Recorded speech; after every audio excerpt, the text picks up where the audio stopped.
Bueno, muchas gracias. ¿Se escucha bien atrás?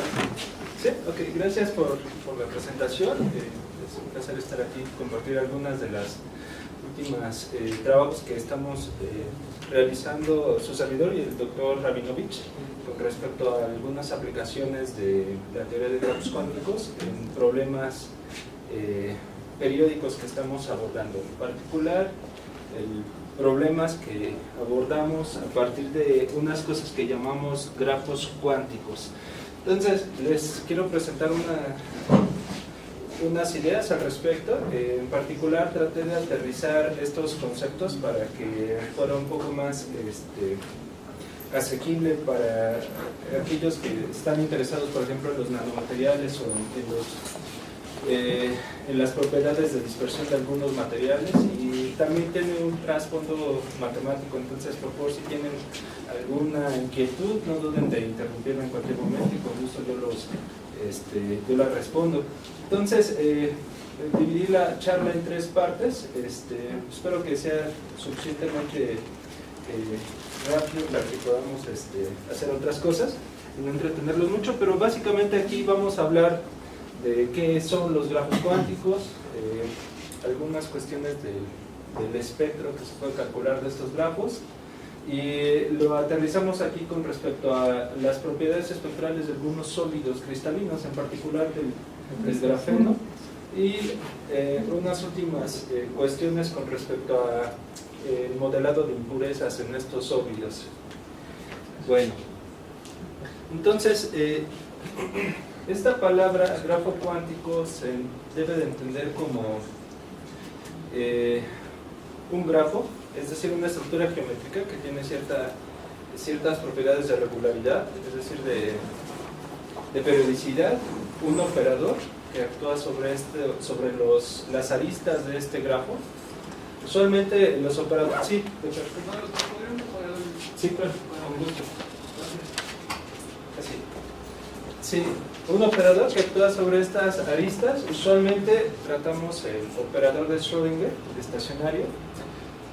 Otros operadores que se pueden considerar es el operador de Dirac, el operador magnético de Schrödinger, y otros operadores son posibles. En particular, considerar el operador de Schrödinger o el operador de Dirac permite algunas aplicaciones en mecánica cuántica. Y además de esto, el grafo tiene algunas condiciones en los vértices. Estas condiciones establecen la forma en que los vértices están acoplados entre sí a partir de estos enlaces o de estos aristas. Y bueno, hay una gran cantidad de condiciones en la frontera, algunas son útiles para ciertos problemas, pero básicamente son como las condiciones que típicamente encontramos en los problemas con valores en la frontera, como son condiciones tipo Dirichlet, condiciones tipo Neumann, condiciones tipo delta, que hablan de la continuidad de las soluciones y de la continuidad o saltos que pueden tener sus derivadas en los vértices. Entonces, ¿ese H debe ser necesariamente euclidiano o puedes relajar esa? Se puede relajar, pero usualmente nosotros buscamos aquí que el operador sea hermitiano en cierto espacio funcional para que sea autoadjunto y el espectro, por ejemplo, sea real en ese sentido. Entonces, sí, en efecto aquí se pueden relajar algunas condiciones en este aspecto. Bueno, entonces a esto nos referimos con grafo cuántico. Tal vez suene un poco separado de la mecánica cuántica porque podría abordarse para otros problemas, como lo vamos a ver a continuación, pero obtiene ese nombre porque en los años 30 se modelaron algunas moléculas hexagonales a partir de estas estructuras matemáticas, con el objeto de modelar sus propiedades espectrales, en particular algunas moléculas aromáticas. Y bueno, conserva aún ese nombre cuántico, aun cuando las aplicaciones podrían no serlo. En particular, aquí sí vamos a ver algunas aplicaciones cuánticas que, por ejemplo, podrían describirse con este operador de Schrödinger, el operador de Schrödinger estacionario, aquí libre de unidades, que lo utilizamos, por ejemplo, para describir el comportamiento de electrones en un cristal.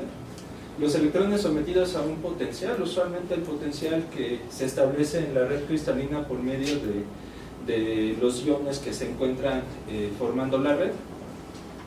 Y este operador está especificado en las aristas del grafo. Si aquí con V denotamos los vértices, bueno, en los vértices lo que consideramos son las condiciones en frontera que aquí tenemos, que nos habla de la continuidad y del comportamiento de la derivada.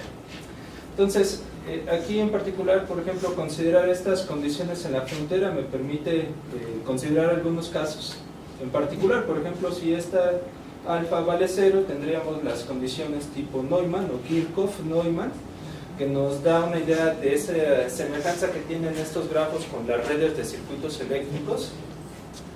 O si tenemos un alfa diferente de 0, tenemos de cierta forma una interrelación entre todos los grafos, perdón, entre todas las aristas a partir de un vértice, es decir, de alguna forma las aristas se interconectan entre sí, transportan esa información. ¿Okay? Bueno, recalco, el operador puede cambiar. Aquí en particular vamos a considerar que es la forma en que podemos abordar las propiedades de dispersión de algunas moléculas.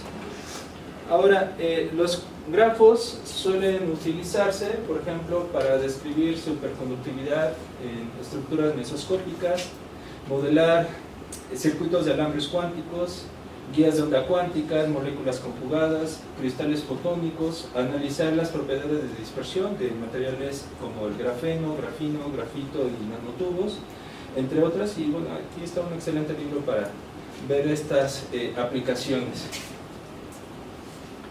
Muy bien, entonces cuando nosotros tratamos los problemas espectrales en los grafos cuánticos, lo que hacemos es investigar el espectro, es decir, estos numeritos lambda que aquí aparecen.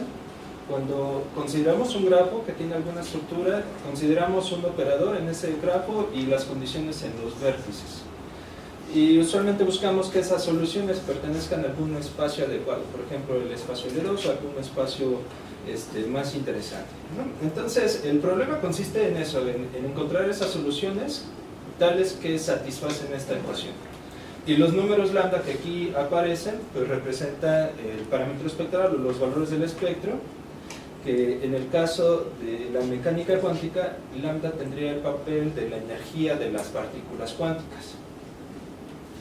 Entonces, si nosotros tenemos dentro de todos los posibles grafos, algunos que posean propiedades periódicas, es decir, que aparezca un patrón que se repita dentro del grafo, entonces el análisis de estas soluciones se simplifica mucho si consideramos la transformada de Floquet.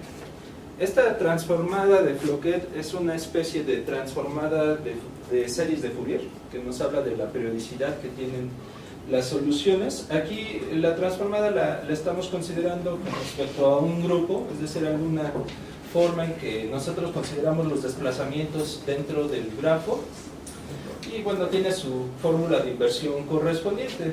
Entonces, de cierta manera podemos pensar que esta transformada es una especie de series de Fourier que me permite centrar mi atención a un dominio fundamental del grafo y no a toda su estructura. Y debido a la periodicidad, yo tengo certeza de que las soluciones se van a comportar como lo indica la transformada de Floquet. Entonces, el considerar los grafos periódicos da lugar a que yo lo simplifique a considerar solamente un dominio fundamental. Entonces, cuando hacemos eso, el operador que estamos considerando, por ejemplo, el operador de Schrödinger, lo puedo expresar en términos de otros operadores más simples que vamos a llamar operadores hamiltonianos Bloch, o Bloch hamiltonianos, que están determinados a partir de un numerito que estamos aquí llamando teta, que representa el cuasimomento, es decir, es la propiedad periódica que yo estoy, pero es una propiedad que está relacionada con el momentum de la partícula en un cristal. Ok, entonces aquí hay un dominio que estamos denotando con esta B que representa la zona de Brillouin donde tiene lugar este sistema. Entonces, lo único que tenemos que hacer aquí es mover este cuasimomento en la zona de Brillouin y por cada cuasimomento genera un operador de este estilo y la suma directa de estos operadores me reproduce el operador que originalmente estaba considerando. Es decir, aquí Básicamente la transformada de Cloquet me reduce a considerar el dominio fundamental y además de las condiciones que ya tenía consideradas en ese dominio, tengo una nueva condición que le vamos a llamar condición cíclica que debo de imponer a las soluciones para que todo lo anterior tenga sentido. Entonces, esta condición cíclica, bueno, de alguna forma debe ser familiar con las soluciones tipo Bloch que se estudian en el caso de los cristales. Muy bien, entonces, si el problema se reduce a considerar estos hamiltonianos, bueno, cada uno de estos hamiltonianos va a tener un espectro, es decir, va a tener esos números lambda que van a depender de este teta. Entonces, la teoría nos establece que este espectro es discreto, es decir, el espectro se compone por puntos aislados. Pero cada uno de estos puntos depende de teta. Entonces, conforme yo muevo el cuasimomento en la zona de Brillouin, lo que voy haciendo es, a cada valor de teta, calculo los eigenvalores de este problema y la unión de todos esos eigenvalores me reproduce el espectro de mi red original. Entonces, aquí lo que observamos es de que cuando se van acumulando esos eigenvalores, conforme teta recorre la zona de Brillouin, se van acumulando y forman bandas que van a estar separadas por gaps o por espacios, ¿no? Tal como se hace en física del estado sólido. Entonces, hasta este momento, digamos que esta teoría trata de generalizar lo que ya es muy conocido en el caso de la teoría del estado sólido, de la expresión en términos de bandas de su espectro, evidentemente del espectro de energía. Más aún si el problema involucra un grafo equilátero, es decir, donde todos los ejes, todas las aristas del grafo tienen la misma longitud, el problema se reduce a calcular soluciones solamente en un eje. Entonces, nosotros empezamos de un grafo que, bueno, tiene una extensión infinita, se reduce después con la hipótesis de la periodicidad a considerar un dominio fundamental, y si el grafo es equilátero, aún se reduce más a considerar solo un eje, y la información que está en el eje se reproduce a partir de la transformada de Fourier hacia todo el grafo. Entonces, cuando consideramos un eje, nosotros nos centramos en encontrar soluciones de esta ecuación de Schrödinger unidimensional, que tiene este potencial Q0 que representa el potencial que estaría establecido en uno de estos ejes, y que, bueno, imponemos esta condición de simetría para que la orientación del eje no cambie el cálculo del espectro. Entonces, el análisis espectral de estos grafos, bueno, bajo estas condiciones suele reducirse a considerar un problema espectral unidimensional.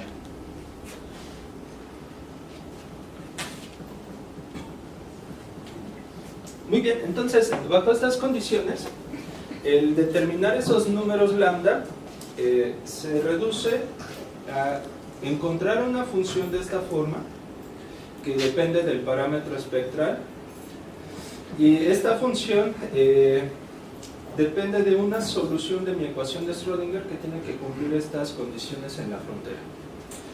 Muy bien, entonces aquí el encontrar esta función da como resultado que yo pueda caracterizar el espectro de todo mi grafo.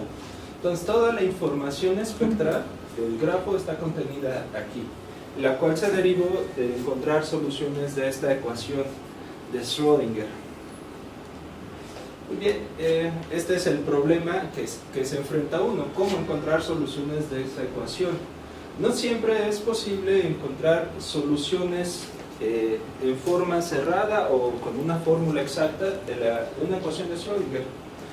De hecho, muchas veces uno tiene que utilizar algún método numérico para encontrar al menos una buena aproximación.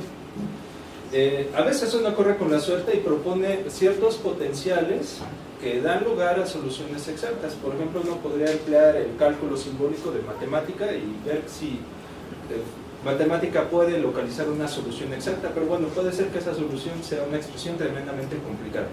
Entonces, usualmente debemos de buscar una solución numérica para tratar de encontrar esa phi, y habiendo encontrado tal función, pues yo habré encontrado el espectro de todo el grafo.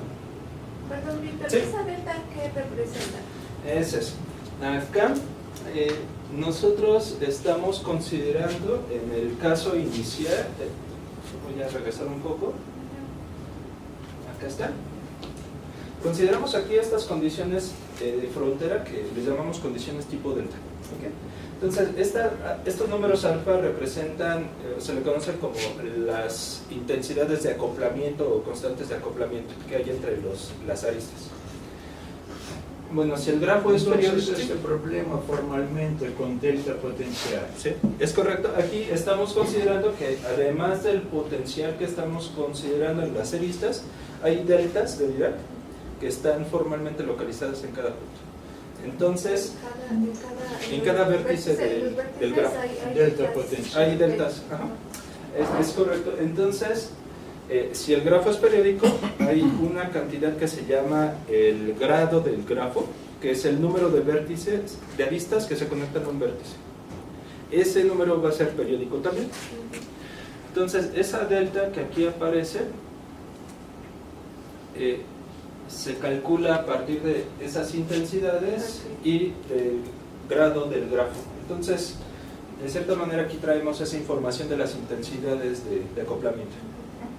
Muy bien, entonces el problema sí se reduce a calcular estas funciones, pero nosotros actualmente tenemos un método que no solamente puede ser utilizado en forma numérica, sino que da soluciones exactas para estas funciones phi que estamos considerando, y es el método STPS que muchos estudiantes aquí están utilizando actualmente, muchos trabajos se han escrito al respecto. Entonces, ese método básicamente lo que hace es generarme soluciones a partir del potencial Q0 que yo haya especificado para una gran cantidad de potenciales que yo pueda invocar. Entonces, con base en esto, bueno, nosotros pudimos obtener un resultado para expresar esa función eta, que es la parte más difícil en el cálculo del espectro de los grafos, en términos de estas series de potencias del parámetro espectral. Entonces, aquí obtuvimos un resultado con el Dr. Rabinovich en términos de estas funciones X que las conocemos como potencias formales en el caso del método SPPS, pero básicamente es una forma exacta de encontrar esta función para un grafo en el cual se especificó un potencial, prácticamente un potencial arbitrario. Y una vez que ya tenemos esa función eta, lo siguiente pues es calcular el espectro. Entonces lo que hacemos para calcular el espectro de todo el grafo es movernos en la zona de Brillouin, como lo decíamos, con lo cual encontramos soluciones de esta ecuación, y esas soluciones se aglomeran o se acumulan formando las bandas. Entonces, básicamente lo que estamos haciendo es unir los espectros de todos los hamiltonianos de Bloch, y eso me reproduce el espectro original. Entonces, recientemente se publicó un artículo donde expresamos todas estas ideas de forma más clara, y bueno, vemos la efectividad de esta técnica con respecto a otras técnicas numéricas que podrían usarse en vez de este método. Ahora, como les dije, es una solución exacta, pero en términos computacionales, las series que aquí aparecen no las podemos desarrollar hasta el infinito, tenemos que truncarlas en algún punto. Entonces, lo que hacemos es truncar en un valor suficientemente grande. Estas series tienen propiedades muy bonitas, convergen muy rápidamente, y básicamente lo que hacemos es obtener una expresión aproximada de mi función que va a ser un polinomio. Entonces, calcular el espectro del grafo cuántico se reduce básicamente a calcular raíces polinomiales. Entonces, el enfoque que le hemos dado en este sentido es de cierta manera interesante, porque se reduce todo a encontrar raíces de polinomios, y ese es un problema más o menos estudiado en la literatura. Por supuesto, el método que se utiliza para calcular las raíces va a influir en la precisión de nuestros resultados, pero desde una perspectiva numérica, bueno, nosotros podemos siempre mejorar la precisión de los resultados al incrementar, por ejemplo, el número de términos de la serie. Bueno, entonces, nosotros, si consideramos algunos grafos de interés que podríamos encontrar en sólidos, bueno, tenemos por ejemplo un grafo lineal, el cual está representado aquí por estos vértices y por las aristas que los unen. Entonces, aquí en este grafo, la relación de dispersión, es decir, todos los lambdas se encuentran expresados en términos de esta ecuación sencilla. Aquí evidentemente esta eta se calcula como lo mostré anteriormente, pero este término que aparece del lado derecho depende de la geometría que tenga mi grafo. Otro grafo puede ser, por ejemplo, un grafo, una retícula cuadrada equilátera, en el cual, bueno, la relación de dispersión tiene esta forma. Nuevamente esto se calcula como lo mostramos anteriormente, como una serie de potencias, pero en este caso el término f depende de la estructura de este grafo y tiene esta forma. Aquí θ1 y θ2 son las dos componentes del cuasimomento, que en este caso vive en esta zona que sería la zona de Brillouin para este grafo. Otro grafo es, por ejemplo, este grafo en forma de escalera, donde también tenemos una expresión f que depende totalmente de la estructura del grafo. Bueno, entonces aquí los grafos que estamos considerando pues son grafos periódicos, equiláteros, y las expresiones salen directamente a partir de la teoría de Fouquet, como lo estábamos comentando. Entonces, si tenemos ya un grafo, lo siguiente es especificar un potencial que me permita modelar las interacciones eléctricas en este grafo. Un potencial muy sencillo sería, por ejemplo, este pozo de potencial que es totalmente plano, tiene alguna altura y alguna profundidad, y con base en esto podríamos modelar la influencia de este potencial en el espectro. Otros potenciales más suaves, que tal vez se acerquen un poco más a los potenciales, los pozos de potencial encontrados en problemas, sería por ejemplo este pozo sinusoidal, una versión más suave, o por ejemplo un potencial de este estilo, potencial Poch-Teller modificado, que está truncado en estos extremos, que me permitiría encontrar aquí una representación más suave del pozo de potencial. Estos tres potenciales que aquí les estoy mostrando dan lugar a expresiones exactas para la relación de dispersión, pero estas expresiones suelen ser muy complicadas, en particular, por ejemplo, esta expresión para el potencial de Poch-Teller. Y nosotros, cuando lo abordamos con el enfoque SPPS, bueno, obtenemos básicamente un polinomio. Entonces, el cálculo de las raíces polinomiales, en ese caso, en el artículo que les presentamos, muestra tener un mejor comportamiento en cuanto al error asociado en su cálculo. Muy bien, entonces, si ya tenemos un grafo y un potencial, podríamos, por ejemplo, considerar que ese potencial Q0 que estoy considerando aquí, lo reproduzco periódicamente en todo el cristal, y lo que obtengo es una estructura bien conocida en física del estado sólido, que da lugar al famoso modelo de Kronig-Peña, que es la propagación de partículas cuánticas en un cristal de este estilo. Evidentemente esta es una aproximación bastante burda de lo que sería algo más real. Por ejemplo, los potenciales electrostáticos tienen estas singularidades en donde están los iones y tienen un comportamiento de R a la -1 conforme nos alejamos del grafo, pero al menos un potencial como este me permitiría dibujar algunas características cualitativas de este sólido, a saber, el espectro en forma de bandas de energía que se puede encontrar. Entonces, este modelo ha sido estudiado, por ejemplo, desde 1929 por Kronig y Penny, es bien conocido, y eso sirve, por ejemplo, para inducir el concepto de bandas de energías en sólidos. Entonces, aquí lo que nosotros tenemos es la versión como grafo cuántico del mismo modelo.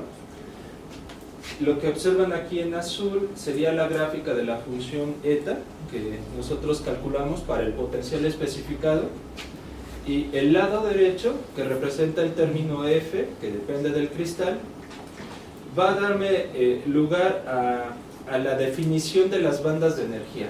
Entonces, lo que tenemos que hacer, como les comentaba, es variar esta teta en la zona de Brillouin, y para cada valor de teta calculamos los lambda. Entonces, una forma fácil de hacer todo esto es encontrar los extremos de esta función, es decir, sus máximos y mínimos, y ver cuáles son los lambda que ocurren. Entonces, esta función tiene sus máximos y mínimos, que son más menos 1, que serían estas líneas, y lo único que tenemos que hacer es encontrar las intersecciones de la gráfica azul, que es eta, con respecto a estos máximos y mínimos, y esas intersecciones definen las bandas de energía, que aquí estamos representando en términos de un par de colores. Bueno, los gaps no se ven muy claramente, pero entre cada uno de ellos hay un gap. Entonces, este enfoque me permite calcular a partir de raíces polinomiales los inicios y los finales de las bandas de energía del sólido. Similarmente, por ejemplo, podríamos considerar aquí un sólido cuadrado, como el que teníamos, una red cuadrada equilátera, con la relación de dispersión que vimos hace un momento, y el término F que aquí tenemos, hacemos variar a teta en su correspondiente zona de Brillouin y obtenemos el valor máximo y mínimo para obtener los límites de las bandas. Entonces, lo que podemos ver aquí sería la gráfica de eta para un potencial que especificamos, que en este caso fue el potencial sinusoidal, y los valores de los máximos y mínimos de esta función, que coinciden nuevamente con más o menos 1, y obtenemos estas bandas. Aquí se puede ver que se obtuvieron 3 bandas. El método que se obtuvo en este caso fue que se utilizó en este caso fue resolver, digamos, con fuerza bruta la ecuación diferencial y obtener las soluciones para una gran cantidad de valores de lambda. Entonces, ese método me permite identificar solamente 3 bandas que están aquí indicadas, pero con el enfoque SPPS pudimos identificar muchas más. Hay gaps muy pequeñitos, muy delgados, que podemos identificar aquí para la caracterización del espectro. Pero la idea es esta. Entonces tenemos esa eta que encontramos, ya sea con el enfoque SPPS o con algún otro método numérico, y encontramos los máximos y los mínimos de la función F para encontrar los extremos de las bandas de energía. Otro grafo de interés es este grafo en forma de panal de abeja, o grafo hexagonal. Formalmente esta no es una red de Bravais, pero se puede considerar como una red de Bravais con una base, es decir, una red triangular que tiene dos átomos en cada celda unitaria. Entonces, en este caso, esta red yo la puedo generar a partir de este par de vectores E1 y E2 que me generan este dominio fundamental, y las repeticiones de ese dominio a partir del grupo que se especificó en el grupo me reproduce todo el grafo. Entonces, este tipo de redes pues es interesante porque hay algunos nanomateriales que la tienen, como por ejemplo el grafeno. En particular aquí, cuando aplicamos toda la teoría de la transformada de Floquet y todo lo que les he comentado, llegamos a esta relación de dispersión, donde no tenemos ahora una F, sino 2 Fs en realidad. Entonces el cálculo del espectro se basa en 2 partes, en calcular primero las raíces con la primera F, es decir, la F positiva, y después calcular el espectro con la F negativa. Y aquí hacemos esta zona de Brillouin que estamos considerando en este grafo. Entonces, aquí por ejemplo la geometría de este grafo dio lugar a que aparecieran estos dos términos F. Y así se verían esas gráficas de estas F que estamos diciendo, la positiva y la negativa, en la zona de Brillouin que va de menos pi a pi. Ahora, aquí hay un término usado en física que es la primera zona de Brillouin, que corresponde a la celda de Wiener Seitz, que corresponde con un hexágono. Y bueno, ese hexágono aquí está contenido en la zona de Brillouin que yo estoy considerando. Y en particular aquí observamos que esta F para este grafo tiene un par de puntos interesantes en donde las superficies se hacen singulares, se hacen cónicas. Bueno, y eso vamos a ver que tiene alguna influencia en el espectro.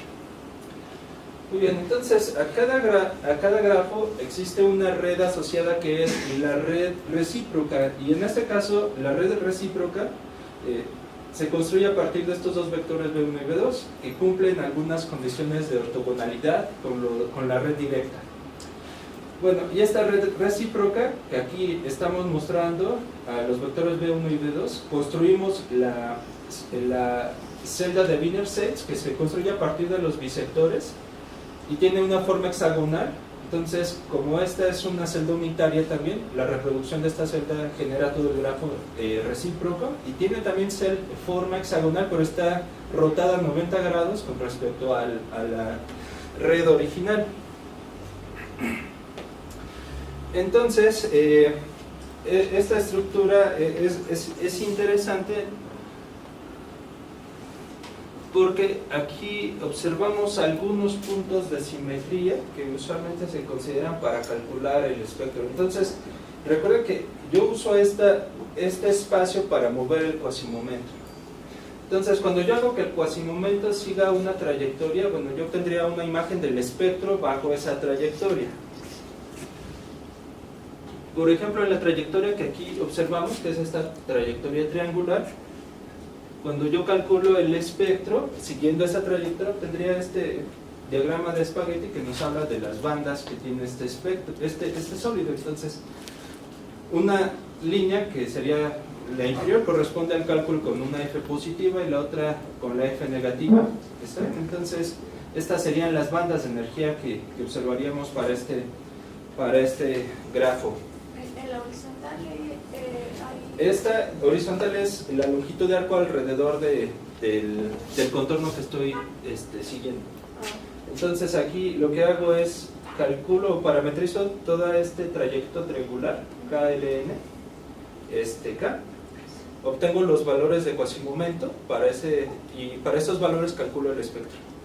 Okay, entonces lo que tenemos aquí es básicamente lo que hacemos conforme nos movemos alrededor de ese triángulo, y esos serían los valores espectrales que resultan, y esto usualmente se le conoce como diagrama de espagueti.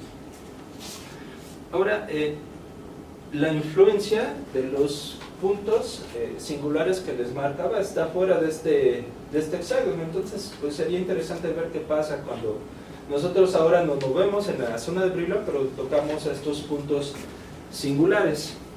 Entonces aquí tenemos otro contorno en el cual tocamos ahora uno de esos puntos singulares. Entonces la idea es la misma, parametrizamos este contorno, obtenemos los valores del cuasimomento y calculamos el espectro para esos valores. Y en este caso obtenemos nuevamente un espectro en forma de espagueti, pero las bandas se tocan. Eso significa que en esos valores de cuasimomento los valores de energía del espectro se degeneran debido a la presencia de esos dos puntos. Esos puntos se les conoce como puntos de Dirac, y bueno, su influencia aquí en el espectro se puede ver de esta manera, de que hace que los valores de energía se degeneren.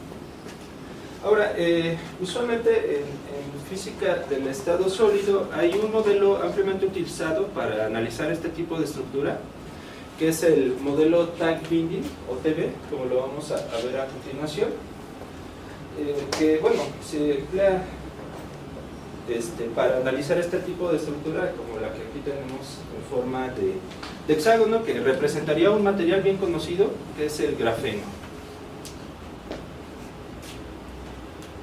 Entonces, en este material, que está formado por átomos de carbono, cada átomo tiene 4 electrones de valencia, 3 de los cuales forman enlaces con sus átomos vecinos a partir de los orbitales 2s, 2px y 2py. El electrón restante, que se considera en el estado 2pz, es perpendicular al plano de la red, y esto da un total de 2 átomos de carbono y 2 electrones en el estado 2pz por celda unitaria. Y el espectro de energía de este material depende de las interacciones electrónicas entre estos orbitales. El modelo de Tank-Binding, que se basa en considerar un número finito de orbitales para encontrar el espectro de energía, da lugar a esta relación de dispersión que aquí observamos, en donde K toma el papel del cuasimomento del vector de onda, en este caso, Y hay varios parámetros que modelan las interacciones de los orbitales, como el parámetro epsilon, que es la energía en sitio, el parámetro t, que es el parámetro de salto tb, el parámetro s, que es el parámetro de de traslape de orbitales, y este parámetro w, que tiene toda esta forma, que le conocemos como el factor de fase. Ahora, el espectro, cuando se grafica esa expresión que acabamos de ver, haciendo que K tome valores de pi medios a pi de menos pi a pi, tiene esta forma. Entonces, nuevamente aquí observamos estas superficies que les llamamos superficies de dispersión, y una vista superior, que es este gráfico en forma de densidad, que nos muestra este patrón hexagonal que ya habíamos visto anteriormente. ¿Okay? Y hay algunos puntos que también son singulares, donde las superficies de dispersión entran en contacto. Nuevamente son esos puntos de Dirac que hacen que las superficies se hagan cónicas. La superficie superior representa la banda pi asterisco, la superficie inferior representa la banda de energía pi, y bueno, surge de forma natural la celda Wiener-Seitz de este grafo. Ok, ahora, en el caso anterior habíamos observado que aparecían 2 puntos de Dirac, y aquí aparecen ahora 6. Bueno, ¿cuál es la explicación de esto? En realidad, tenemos que cada punto de Dirac comparte una tercera parte de él en la celda unitaria. En total tenemos en realidad 2 puntos efectivos de Dirac por celda unitaria, debido a que se están compartiendo con sus vecinos. Entonces, nuevamente aquí tenemos 2 puntos de Dirac por celda, por zona de Brillouin. Ahora, esta aproximación de TB se basa en una superposición de un número finito de funciones de Bloch que representan estos orbitales. Es decir, usualmente se consideran los más cercanos, pero no se toman en cuenta la influencia de todos los otros orbitales que están alrededor del grafeno. En realidad se consideran esos 2 átomos por celda unitaria, y el overlap de los orbitales de los sitios adyacentes. Entonces, esto produce varias características cualitativas del espectro de energías de este sólido, y en particular lo más importante es esta presencia de los puntos de Dirac, ¿no? Entonces, en esos puntos los electrones se rigen a partir de ecuaciones relativistas, como la ecuación de Dirac, y eso explicaría algunas de sus propiedades de conducción eléctrica. Por otra parte, anteriormente ya les mostramos cómo era el enfoque del grafo cuántico para una celda similar. Aquí tal vez lo más complicado sea establecer cuál es el potencial apropiado para esta estructura que tiene todos esos átomos en la celosía. Entonces aquí, bueno, nosotros nos damos cuenta de que podemos obtener algunas características de este grafo sin importar cuál sea el potencial especificado, en particular la presencia de estos puntos de Dirac y las bandas de energía que aparecen. Muy bien, entonces estas serían las bandas de energía calculadas a partir del grafo cuántico con sus correspondientes puntos de Dirac. Aquí vemos donde se hacen cónicas las superficies, y tal vez, yo quiero que lo noten, es una especie de hexágono, pero está como alargado, que tiene esa forma hexagonal que, bueno, se reproduce también a partir de este análisis. Que por supuesto los enfoques son diferentes, quiero recalcarlo. En el caso de la aproximación Type-Binding, el enfoque consiste en considerar un número finito de orbitales. El enfoque Quantum Graph consiste en considerar todas las interacciones en el grafo a partir de la transformada de Floquet, y las características espectrales son similares, pero bueno, las diferencias se deben precisamente a las diferencias que existen entre ambos enfoques. Muy bien, ahora, otra de las cosas que estamos actualmente considerando es la influencia de perturbaciones en el cristal. En física del estado sólido es bien sabido que las impurezas en el cristal que se introducen ex profeso dan lugar a que las bandas de energía o se acerquen o se alejen, o introducir niveles de energía en lugares que están prohibidos, en los gaps. La técnica que estamos considerando aquí es el método de operadores límite, que se basa en una propiedad de los operadores, que es la propiedad Fredholm. Bueno, aquí es nada más un pequeño breviario. Nosotros decimos que un operador es Fredholm cuando su kernel es finito, cuando genera un espacio finito dimensional, y el espacio cociente de H con respecto a la imagen también es finito dimensional. Si tiene todo esto, pues no es un operador Fredholm. Ahora, cuando hablamos del espectro, hay algunos puntos importantes que siempre consideramos, que son usualmente los eigenvalores, pero hay otros puntos del espectro que también son importantes. Bueno, en primer lugar, hay un conjunto todavía mayor, usualmente, que es el conjunto resolvente, que es aquel donde este operador tiene inversa. Entonces, todos esos lambda, bajo los cuales el operador tiene inversa y está acotada, bueno, les llamo puntos del resolvente. Aquellos puntos en los cuales yo no puedo calcular el operador inverso o el operador no es acotado, le llamo el espectro. Como les decía, el espectro usualmente consiste de espectro discreto, o sea, de eigenvalores, pero también tiene otra parte muy importante que es el espectro esencial, que es aquellos valores de lambda en el cual el operador no es Fredholm. Ahora, las ideas que están detrás del método de operadores límites consiste en especificar una matriz para representar un operador. Entonces, bajo ciertas condiciones, nosotros podemos generar a partir de una matriz como esta un operador en un espacio, por ejemplo, L2 minúscula. Ahora, estos operadores se llaman operadores bandas, y la matriz correspondiente es una banda, es decir, es una matriz que tiene muchos ceros, pero la diagonal tiene 2 o 3 líneas o una línea que no son ceros, es una banda. Y los llamamos operadores dominados por banda si ese operador es el límite, en la norma de este operador, de una secuencia de operadores banda. Bueno, entonces, voy a adelantar un poquito.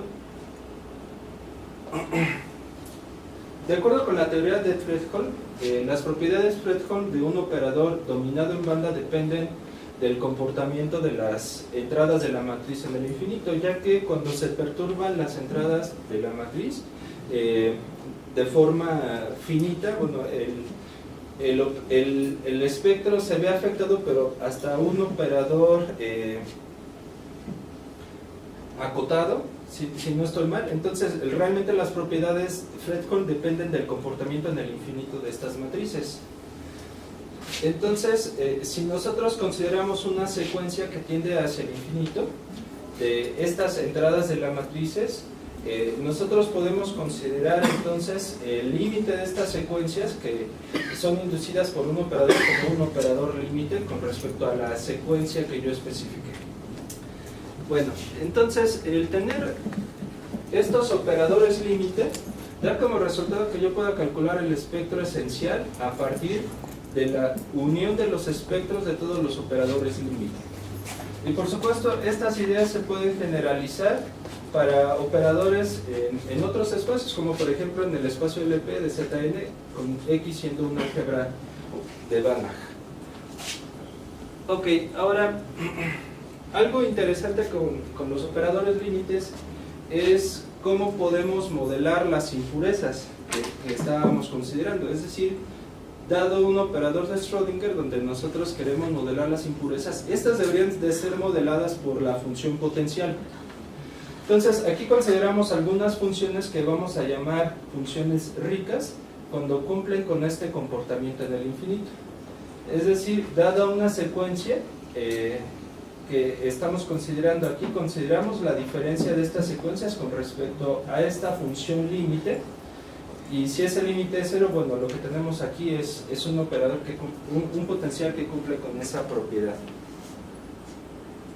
Ahora, en un trabajo muy reciente, el doctor Rabinovich obtuvo las expresiones que deben de tener estos espectros generados por estas potenciales ricos que el resultado más relevante es el siguiente, que el espectro esencial de esos operadores hamiltonianos se obtiene a partir de una unión de espectros de los operadores límite.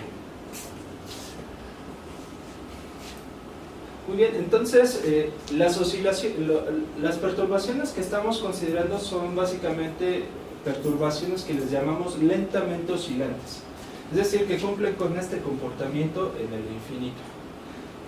¿Por qué buscamos esto? Porque usualmente la influencia de una impureza en un cristal es algo local, y la influencia de ese potencial que genera esa impureza en realidad no debería de ser relevante en el infinito, debería ser algo muy local. Entonces se pueden modelar esas impurezas a partir de potenciales lentamente oscilantes. Ahora,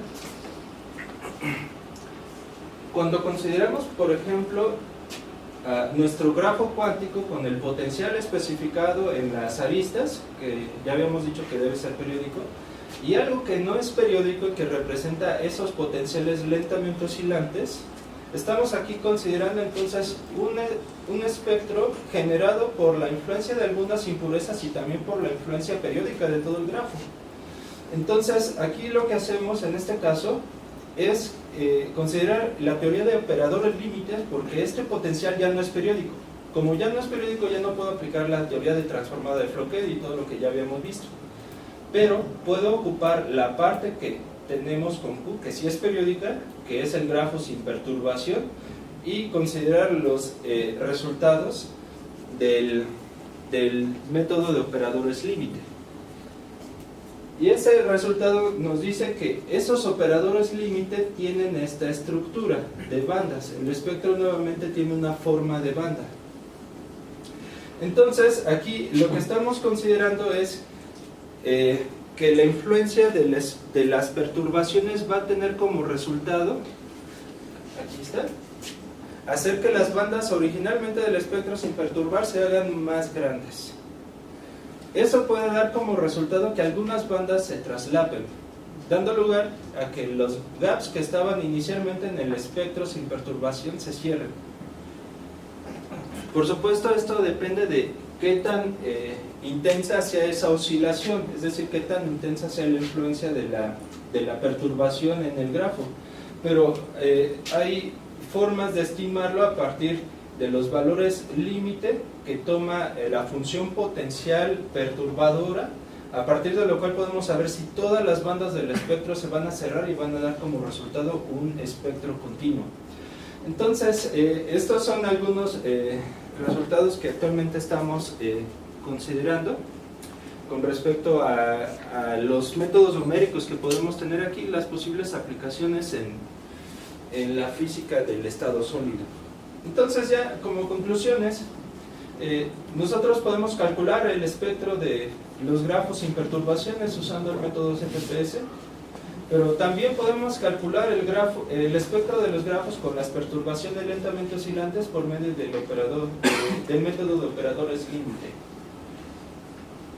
Si el potencial tiene una componente periódica, entonces, es decir, si el potencial sin perturbación es periódico y cumple con todas las propiedades que vimos anteriormente, podemos calcular ese espectro a partir de raíces polinomiales, es decir, usando el enfoque SPPS, y estos resultados podrían ser utilizados para abordar el tema de la influencia de las perturbaciones dentro del espectro y cómo estas bandas se acercan de tal forma que puedan cerrarse. Bueno, es lo que preparé, espero que tengan algunas inquietudes, con gusto se los voy a poner.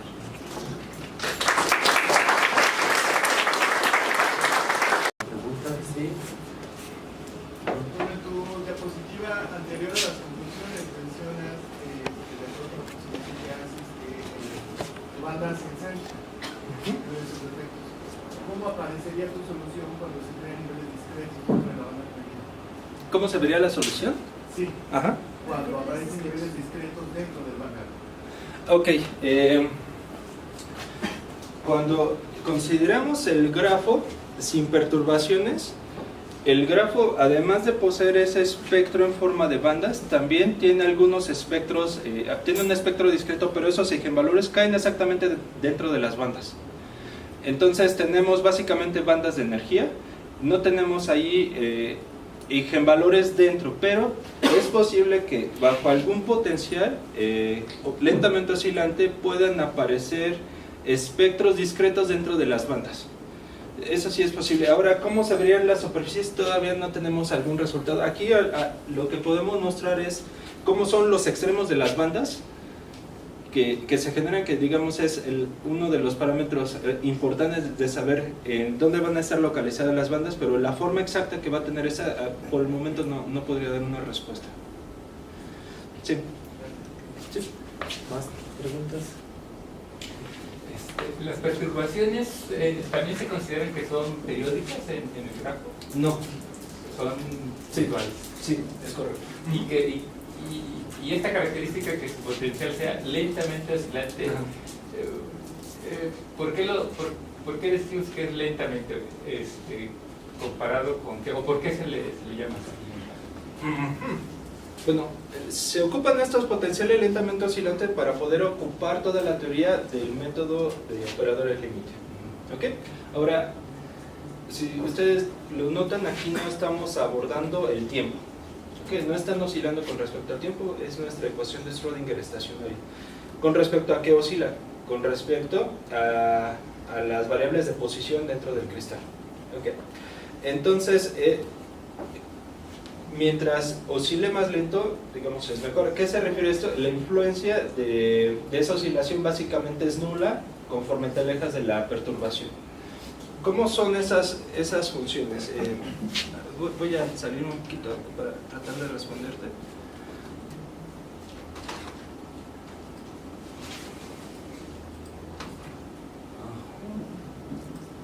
Pero básicamente son se pueden modelar, por ejemplo, a partir de senos.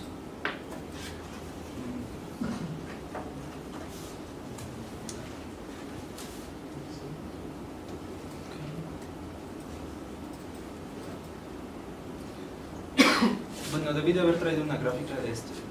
La verdad es que ya no me di mucho tiempo, pero con gusto te lo muestro cómo son. Son de este estilo. No sé si alcanzas a ver el seno, elevado a una potencia menor que 1, mayor que 0. Entonces, el seno originalmente que tú conoces empieza a ralentizarse. De algún modo ya no oscila en el infinito. Esas podrían ser de este tipo, pero con que cumpla la condición lentamente oscilante que estábamos viendo, se puede emplear las técnicas de operadores límite que aquí estamos considerando. Es decir, aquí está la definición. Es decir, que tú tomas una secuencia de datos, de puntos que tú quieres, te aproximas de alguna forma hacia un infinito, y tú ves cómo es la diferencia de la función con esos datos con respecto al otro punto, y bueno, si esa diferencia es 0, esa es lentamente oscilante. Y esa es solamente para poder utilizar el método de solución que menciona. Es correcto. Es nada más. Sí, ese método en particular, con la ventaja que la expresión para el espectro es tremendamente sencilla. Es una unión de espectros. Sí. Seguramente hay otros métodos, ¿no?, que existen. Gracias. ¿Sí? ¿Más preguntas? Ok. El método que, así tal como lo estás presentando, básicamente lo usas para determinar, para resolver la parte espectral del problema, ¿no?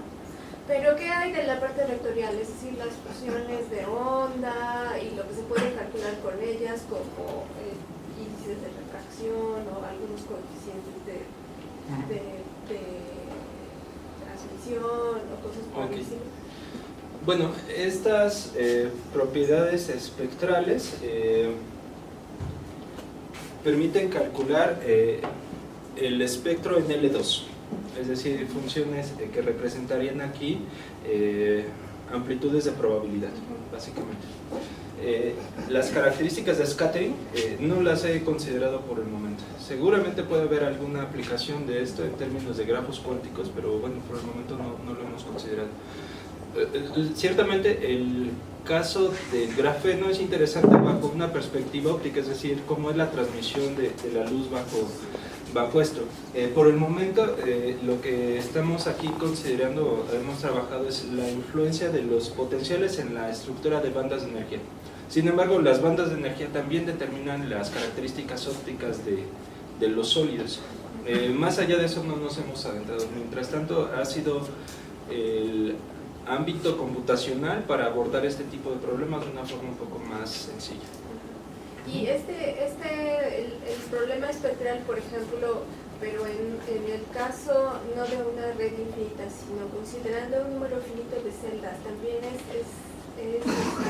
simple el cálculo si uno usa Stephenson, o la ventaja es cuando tienes una red infinita de celdas. Es correcto, la ventaja es cuando tienes algo infinito, porque la transformada de Floquet de cierta forma asume que hay algo infinito, ¿no?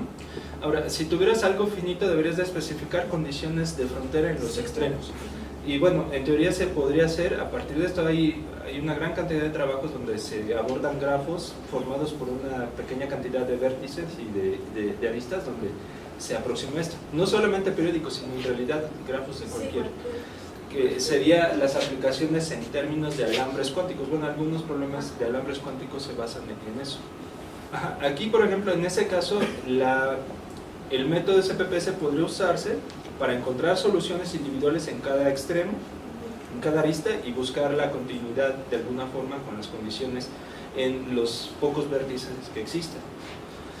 Sí, pero esto que está aquí es basado en el hecho de que es un grafo infinito, ¿no? Es que mi pregunta va en el sentido de que si, por ejemplo, tú mencionaste estos alambres cuánticos, ¿no?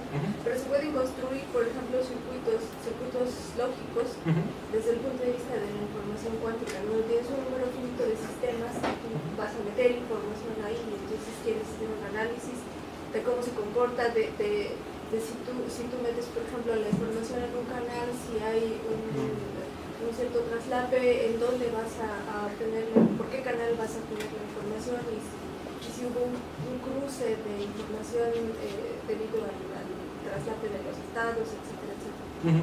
Sí, es importante. Hay unos grafos en particular, se llaman leaky graphs, o grafos jugados, por así decirlo, en donde el potencial que se considera es una delta de Dirac, pero esa delta tiene el soporte en todo el grafo, no solo en las deltas. Entonces eso permite ver qué pasa cuando tienes dos grafos cercas y cómo interactúan entre sí, por ejemplo. Supongo que eso podría ser aplicable en ese caso. Aquí la ventaja de estos estudios es el poder llegar a un problema espectral unidimensional y aplicar toda la artillería que ya tenemos. Supongo que en algún momento se podría aplicar algo cuando se llega a un problema espectral unidimensional. Sí. ¿Aaron? ¿No? ¿Ya? ¿No? Buenas. Tengo que apuntarlo para tener clara la idea. Doctor, si me encuentro o tengo un sistema con un espacio de dimensión 3, donde lo puedo ver también como una red que existe conectividad entre sus elementos, y dado ciertas condiciones o intersecciones generan eventos que tienden a ser periódicos, ¿podría implementar la transformada para estimar el espectro? Sí, bueno, aquí necesitarías esa condición de que eso se repita infinitamente. Podrías tener alguna buena aproximación en caso de que no sea así. ¿Okay? Pero bueno, la idea de la transformación Floquet es que hay algo que se repite de forma infinita, es una especie de serie de Fourier. Y la serie de Fourier implica eso, de que hay algo que se repite infinitas veces. Pero sí cabe la posibilidad de que, asumiendo que se repitiera. Sí, podrías tener alguna suposición. ¿Más preguntas? Ok, entonces agradecemos su presentación y